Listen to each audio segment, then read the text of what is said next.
이 아침에도 주님의 은혜가 함께하는 귀한 삶이 되시기를 바랍니다.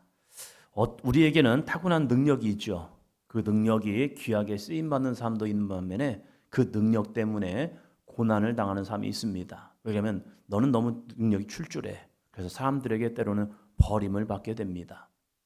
좋은 태생과 좋은 능력은 또 귀하게 쓰임을 받게 되기도 합니다. 우리 역사 속에서 좋은 능력이 있지만 그 능력을 발휘하지 못하고 많은 사람들에게 고난을 당하고 어려움을 당한 사람도 있죠.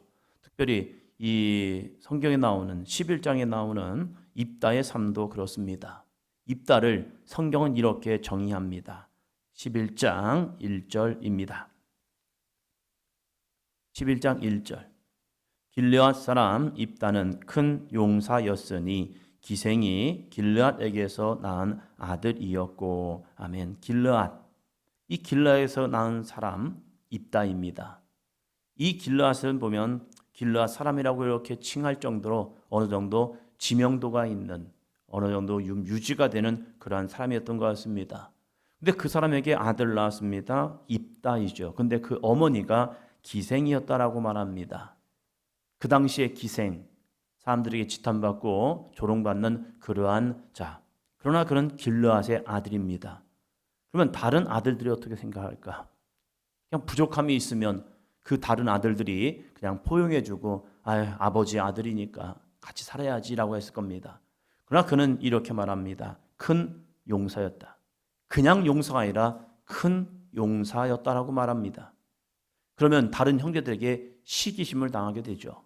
마치 요셉이 다른 형들에게 시기심을 받아서 팔려갔던 것처럼요. 못난이가 됐다면 그냥 못난이로서 받아줄 수 있으련만 다른 형제들에게 시기심을 갖게 하는 큰 용사였다. 형제들이 그를 용납하겠습니까? 아니죠. 형제들이 연합해서 이 길르앗의 아들인 자기의 형제인 배다른 동생을 어떻게 합니까? 구박합니다. 그의 결과는 무엇입니까? 2절이요. 길르앗의 아내도 그의 아들들을 낳았더라. 그 아내의 아들들이 자라매 입다를 쫓아내며 그에게 이르되 너는 다른 여인의 자식이니 우리 아버지의 집에서 기업을 잊지 못하리라 한지라. 아멘. 구박받게 되죠. 그리고 조롱받게 되죠. 너 출생이 좋지 않아. 우리는 거룩한 백성인데, 거룩한 사람들인데 너는 거룩하지 못해. 왜? 네 어머니가 기생이니까. 이 기생의 아들로 낙인되어서 살아가는 입다. 얼마나 마음이 아프겠습니까? 다른 형제들에게 조롱을 받고 마지막에 이렇게 쫓겨나게 됩니다. 그러면 여러분 같으면 뭐 하겠습니까? 그 형제들에게. 많은 사람들이 이러한 환경이 되면요, 일을 갈 겁니다. 너 두고 보자. 너 두고 보자. 왜요? 자기는 큰 용사잖아요. 그런데 입다는 형제들에게 해코지하지 않습니다. 그냥 묵묵히 자신의 현실을 받아들이는 듯합니다. 그러나 3절은 또 이렇게 말을 합니다. 이에 입다가 그의 형제들을 피하여 돕당에 거주하매 잡류가 그에게로 모여와서 그와 함께 출입하였더라. 아멘. 이것을 좀 부정적으로 생각하면요, 쫓겨난 이 아들, 이 입다가 돕당에 거하였다라고 말합니다. 그러면서 그가 어울린 사람이 누굽니까? 잡류다. 우리말로 하면 불량배들이다. 이러한 모습이에요. 그런데 입다의 전체적인 삶을 보면요, 잡류랑 거하면서 그가 한 것은 무엇일까? 그냥 껄렁껄렁거리면서 세상에서 말하는 그런 불량배의 삶을 살아갔을까? 아니더라고요. 입다의 전체적인 삶을 보면 이 잡류와 거할 수밖에 없었던 것은 형제들에게 쫓겨났기 때문에 거할 수 없었고, 그리고 자기를 받아주는 사람이 없는 거예요. 왜? 그는 기생의 아들이라는 낙인이 찍혀있기 때문에. 마치 과거에 주홍글씨라는 그 글씨가 찍혀지면 사람들은 그를 조롱합니다. 이 여인은 바람난 여인, 이 여인은 음란한 여인, 음탕한 여인 하면서 주홍글씨가 딱 찍혀지는 순간부터 그 여인은 세상에서 버림받은 존재가 됩니다. 그러면 그 사람 누구와 삽니까? 함께 할 사람이 없는 거죠. 그러나 그를 받아주는 사람이 있는 거죠. 그것이 바로 잡류였다는 사실입니다. 이 잡류랑 거하면서 그는 허랑방탕에 살지 않습니다. 놀랍게도 이 입다의 전체적인 삶, 이 11장의 쫙 전체적인 모습을 보면요, 입다는요 거기에서 자신의 실력을 키웁니다. 사람들에게 버림받고 가족들에게 버림받아서 그런 안갚음 속에서, 상처 속에서, 미움 속에서 그의 삶을 쭉 살아온 것이 아니라요, 그는 자신의 실력을 키웠고 한 여인을 만나서 결혼하였고 거기에서 무남동녀 너무나도 예쁜 딸을 낳게 됩니다. 비관한 삶이 아니에요. 낙심한 삶이 아니에요. 그냥 나에게 주어진 환경을 받아들이고 내가 할 수 있는 그 삶에서 최선을 향하여 살아가는 모습. 왜 그러면 그가 전쟁이 일어나면서 먼저 행한 것이 있습니다. 암몬 자손이 이들에게 이 이스라엘을 쳐들어오니까, 암몬 자손이 쳐들어오니까 길르앗에 있는 장로들이 입다를 찾아와서 당신이 우리를 위해서 좀 싸워달라고 말합니다. 6절 볼까요? 6절, 입다에게 이르되 우리가 암몬 자손과 싸우려 하니 당신은 와서 우리의 장관이 되라 하니. 여러분, 아무나 그들의 장관으로 임명하지 않습니다. 우리를 도와달라고 하지 않습니다. 만약에 입다가 허랑방탕에 살고 술에 취해 살고 자신의 인생을 비관하고 살고 있었더라면 길르앗의 장로들이 찾아와서 도움을 요청했을까요? 아니에요. 도움을 요청할 만한 사람이 되었기 때문에 그에게 도움을 요청하는 겁니다. 과거의 삶 때문에 매달리지 않습니다. 현재의 삶이 중요해요. 지금 입다가 형제들에게 버림받고 돕당해서 잡류들과 살아갔지만 그의 인생이 비관적이고 낙담하고 사람들에게 매력이 없더라면 그를 찾아가지 않았을 겁니다. 제하에 살면서도 자신의 실력을 키워놨기 때문에 이 길르앗의 장로들이 입다에게 찾아가서 도움을 요청합니다. 그러면서 입다가 그들에게 당신들이 나를 쫓아낼 때는 언제고 왜 나를 지금 불러서 당신들 장관으로 쓰려 하느냐, 됐어 함에도 불구하고 길르앗의 장로들이 아니요, 당신 우리의 장로들이 되십시오, 장로들이 되어 주십시오 라고 말할 때에 이 입다는 너희들이 나를 임명하는 것보다 더 중요한 것은 하나님께 너희들이 서원해라, 서약해라, 약속을 지켜라. 나와 당신과의 약속이 아니라 하나님 앞에서 이 약속을 해라. 그러면 내가 거기에 승낙하겠다. 단순히 인간과의 관계가 중요한 것이 아니라 입다는요, 하나님과의 관계를 더 중요시합니다. 여러분, 그 모습이 뭡니까? 신실한 사람이죠. 신실한 믿음의 사람으로 이 입다는 길르앗 장로들이 하지 않는 말들, 이 말들을 꺼내어서 하나님 앞에서 우리가 당신들이 나와 언약할 수 있느냐? 지금 이스라엘 형편이 무언데요? 하나님께 지켰던 모든 약속들을 다 어기고 우상 숭배함을 통해서 고난이 찾아왔단 말이에요. 그런데 입다는 돕당에서 잡류들과 같이 함께 살아감에도 불구하고 하나님을 우선순위에 두는 입다의 신앙이 있는 거예요. 저는 우리들의 신앙이 세상에 수많은 풍조와 세상에 수많은 문화들이 있음에도 불구하고 하나님 중심 안에 설 수 있는 귀한 믿음의 삶이 되시기를 축원합니다. 그리고 드디어 입다가 승낙을 해서 전쟁을 하러 나아갑니다. 암몬 자손들이 그들이 쳐들어왔을 때 입다는 처음부터 무력을 쓰지 않습니다. 니네들이 쳐들어왔어? 나 싸우러 왔어. 한판 붙어보자. 싸우지 않습니다. 입다의 모습을 15절입니다. 15절, 그에게 이르되 입다가 이같이 말하노라. 이스라엘이 모압 땅과 암몬 자손의 땅을 점령하지 아니하였느니라. 먼저 말로써 그들과 대화를 하기 시작합니다. 너네 왜 우리한테 쳐들어왔니? 하니까 야, 너네들이 우리 땅을 뺏었잖아. 그 뺏은 땅을 우리가 다시 차지하러 왔어 라고 말합니다. 그러면서 입다가 15절부터 27절까지 이스라엘 역사를 쫙 꿰툽니다. 입다는 힘만 센 사람이 아니에요. 무식한 사람이 아닙니다. 이스라엘의 역사를 꿰뚫고 있습니다. 그런데 그 이스라엘 역사는 무슨 역사냐? 놀랍게도 이 이야기를 합니다. 23절이요. 23절, 이스라엘의 하나님 여호와께서 이같이 아모리 족속을 자기 백성 이스라엘 앞에서 쫓아내셨거늘 내가 그 땅을 얻고자 하는 것이 옳으냐? 우리가 너희의 땅을 뺏은 게 아니야. 이 땅은 이스라엘의 하나님 여호와께서 아모리 족속을 자기 백성 이스라엘 앞에서 쫓아내심을 통하여서 우리에게 주신 거야. 이 땅은 하나님이 우리에게 주신 거야. 야, 웬만한 사람 같으면 이거 우리 땅이야 하면서 고집 부렸을 거예요. 근데 그 땅의 당위성, 우리가 지금 차지하고 있는 이 땅, 너희들이 지금 뺏으려고 하는 그 땅, 이 땅은 우리가 뺏은 게 아니라 하나님이 우리에게 주신 거야. 여호와께서 이 백성에게, 이 이스라엘 백성에게 주신 하나님의 선물이야. 그것을 너희가 다시 뺏으려고? 그러면 뺏을 수 있는 뭐 있어? 하나님이 그 땅을 너희들한테 가지라고 해? 아니야. 이건 하나님이 우리에게 주신 거기 때문에 이건 우리 땅이야. 영적인 당위성을 이야기합니다. 여러분, 이 입다의 신앙 얼마나 대단합니까? 입다는 인간적인 모습에서 이 땅을 지켜내려는 것 아닙니다. 이 땅은 하나님이 우리에게 주신, 이스라엘 백성에게 주신 하나님의 언약의 땅이다. 그렇기 때문에 우리는 이 땅을 지켜낼 것이다. 욕심을 갖기 위한 것이 아니다. 이 땅은 하나님의 거룩한 영적인 땅이다. 그래서 이 땅은 우리의 땅이 되는 거야. 너네들 나가 하면서 영적 당위성을 이 대적들에게 이야기하고 있다는 사실입니다. 우리는 어떤 영적 당위성을 가지고 살아갑니까?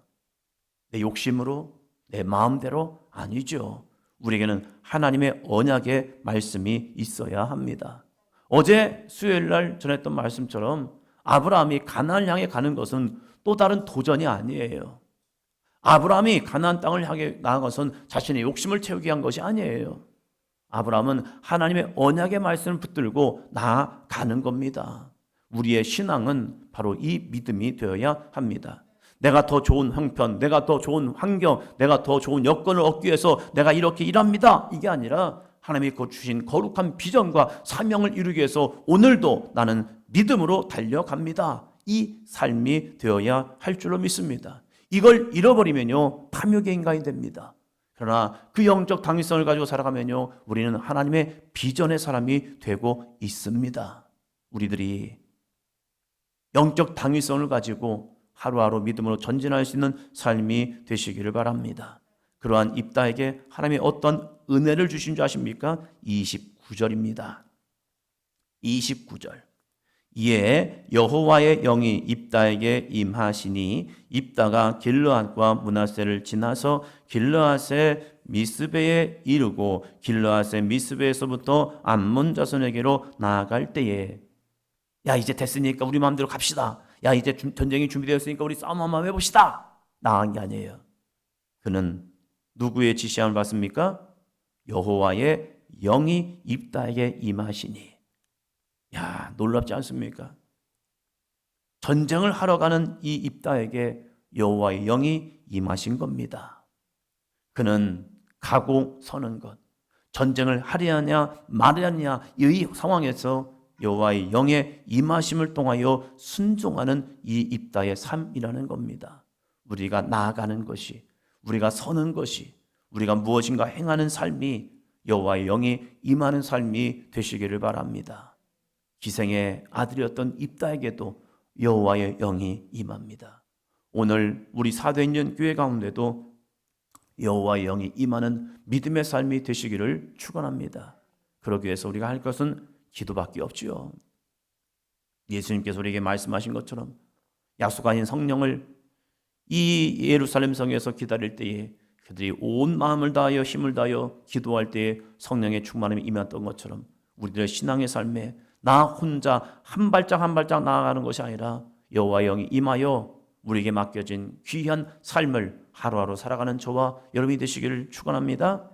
그랬더니 이 여호와의 영이 임한 입다가요 전쟁을 하러 가면서 그래 하나님의 영이 나에게 임하여서 끝 하지 않습니다.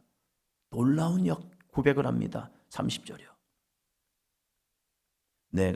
그가 여호와께 서원하여 이르되 주께서 과연 암몬 자손을 내 손에 넘겨 주시면, 여호와의 영이 임하고 그 영이 임한 사람들의 특징을 보니까 서원을 합니다. 하나님의 말씀이 임할 때에 그 말씀을 통하여 서원이란 걸 합니다. 대부분 하나님의 영이 임한 사람들의 특징을 보면 이 거룩한 서원까지 해냅니다. 그리고 그 서원을 지켜냅니다. 입다가 하나님의 영이 임하고 하나님이 나와 함께 하심을 통하여 승리의 확신을 갖습니다. 그런데 이 서원을 합니다. 서원이 무엇입니까? 내가 암몬 자손에게서 평안히 돌아올 때에 누구든지 내 집 문에서 나와서 나를 영접하는 그는 여호와께 돌릴 것이니 내가 그를 번제물로 드리겠나이다. 인신제사라는 모습이지만 이것이 가나안의 풍속이었고 그리고 잘못된 서원이었다라고 말하는 경우도 있더라고요. 그러나 전체적인 이 입다의 삶을 보면요, 그것이 정말로 잘못된 서원이었을까? 저는 이 입다의 삶을 통하여서 하나님 아버지의 마음을 봅니다. 하나님께서 우리에게 서약을 하셨습니다. 그건 뭐냐면 독생자를 보내어서 우리를 위해서 십자가에 죽으시겠다는 겁니다. 십자가의 죽음. 굳이 지켜야 합니까? 창조주 하나님이 피조물인 인간을 위해서 친히 인간의 몸을 통해 땅에 오시고 그 인간들의 죄악 때문에 독생자를 죽이시겠다는 겁니다. 이게 말이 되는 서약입니까? 이걸 하나님이 그걸 지키셔야 합니까? 아니 그냥 사람을 그냥 싹 진멸하시고 다시 아담을 만드시고 하와를 만드셔서 새로운 시대를 만드시면 될 것을 하나님은 그것을 선택한 것이 아니라 독생자를 이 땅에 보내셔서 나의 죄, 여러분의 죄를 위해서 십자가에 친히 죽이시겠다는 거예요. 계산적으로 보면 그것은 무모한 약속입니다. 그 약속은 하나님이 그냥 파기하셔야 왜? 인간의 죄악 때문에요. 그러나 하나님은 그 약속을 지키십니다. 왜? 신실하신 하나님이기 때문입니다. 입다는 자기가 전쟁에 돌아올 때에 자기 집에서 자기를 맞이하는 그 사람을 하나님 앞에 번제물로 드리겠다는 겁니다. 어떤 결과가 임할지 모르겠어요. 그런데 그 약속을 합니다. 그리고 전쟁을 하였습니다. 전쟁을 하고 돌아옵니다. 돌아오는데 이게 웬일입니까? 34절이요. 입다가 미스바에 있는 자기 집에 이를 때에 보라, 그의 딸이 소굴을 잡고 춤추며 나와서 영접하니 이는 그의 무남동녀라. 자기 집에 이를 때에, 성경 뭐라고 말하죠? 중요한 거예요. 보라, 봐라. 참 성경이 참 심오한 진리가 되는 것이 바로 이 단어입니다. 봐라. 지금 이스라엘 백성들에게 이러한 고난이 온 이유가 뭐예요? 하나님과의 약속을 다 지키지 않는 거예요, 백성들이. 기생의 아들인 입다. 그런 형제들에게 버림받았고 돕당해서 잡녀들과 생활하였고 그래서 그는 완전히 버림받은 존재인 것 같았지만 입다의 신앙을 한번 봐라. 너희들이 볼 때는 저 입다가 보잘것없고 기생의 아들로서 참 너희들이 볼 때는 수치스러운 아들 같으냐? 그러나 봐라. 그를 봐라. 그의 인생 자체가 비참하고 다 허름하고 보잘것없는 인생인 것 같지만 입다를 봐라. 입다가 어떻게 그 약속을 지켜내는지 봐라. 입다를 한번 봐봐. 그의 무남 동료가 소굴을 잡고 춤추며 아빠의 승전을 바라보면서 너무 기뻐서 그 딸이 아버지를 환대하는 그 모습. 그 모습은요, 입다가 그를 번제로 드려야 합니다.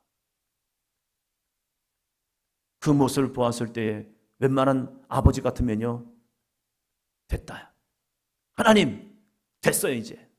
나 약속 안 지킵니다. 하고 그냥 딸 데리고 아내 데리고 다시 다른 곳으로 갔을 것 같아요. 나 이제 필요 없어. 하나님 됐습니다. 이게 뭡니까 이게? 하면서 그냥 모든 걸 다 버려두고 가자.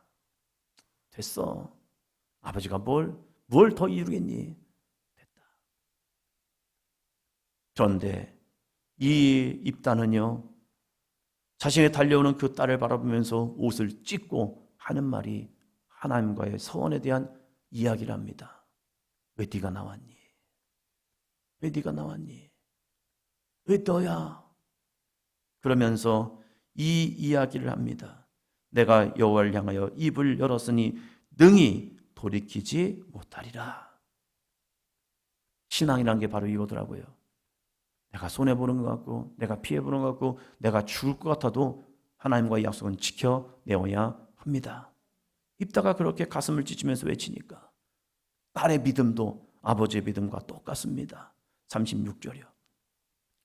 딸이 그에게 이르되 나의 아버지여, 아버지께서 여호와를 향하여 입을 여셨으니 아버지의 입에서 낸 말씀대로 내게 행하소서. 이는 여호와께서 아버지를 위하여 아버지의 대적 암몬 자손에게 원수를 갚으셨음이니이다 하니라. 딸이 더 믿음이 좋은 것 같아요. 아빠 왜 나한테 그랬어요? 아빠 왜 그런 약속을 해가지고 그래요? 아빠 미워. 나 어떻게 하라고 하는 거야? 아빠 나 좀 살려줘요. 이렇게 말하는 게 아니에요. 그 딸이나 그 아버지나 똑같습니다. 나의 아버지요, 아버지께서 여호와를 향하여 입을 여셨으니 아버지의 입에서 낸 말씀대로 내게 행하소서. 아빠는 하나님과 약속했으니까 그 약속 지키세요. 마치 이삭의 모습을 보는 것 같지 않습니까? 아버지가 그를 자기를 번제로 드려럼에도 불구하고 이삭은 묵묵히 순종합니다. 아버지가 하시는 대로 그냥 내버려 둡니다. 예수 그리스도께서 십자가에 달려셔서 아버지여 엘리 엘리 라마 사박다니 나의 하나님 어찌하여 나를 버리시나이까. 그러나 그 자리에서 내려오시는 것이 아니라 죽기까지 순종하시는 예수 그리스도의 모습. 입다의 딸도 아버지께서 하나님과 언약하셨기에 약속하셨기에 그 약속은 이루어져야 합니다. 나를 통하여 하나님과 약속을 지키세요. 놀라운 믿음이죠. 입다의 믿음이나 그의 딸이나 똑같이 여호와를 의지하고 여호와를 향한 믿음. 그 믿음을요 40절 이스라엘 딸들이 해마다 가서 길르앗 사람 입다의 딸을 위하여 나흘씩 애곡하더라. 애곡하였지만 그 아픔의 사건, 입다가 그 무지막지한 눈물을 흘리면서 자신의 딸을 번제물로 드리는 이 사건을 매해에 기억하면서 나흘씩 애곡하는, 그러면서 하나님과의 신실한 약속을 그들이 회상하는 그들의 신앙의 모습. 오늘도 우리들 하나님과의 거룩한 언약의 약속을 힘들어도 어려워도 가슴 찢는 일이 있어도 그 약속을 지켜낼 수 있는 믿음의 삶이 되시기를 바랍니다. 이것이 바로 믿음의 길입니다. 기도합니다.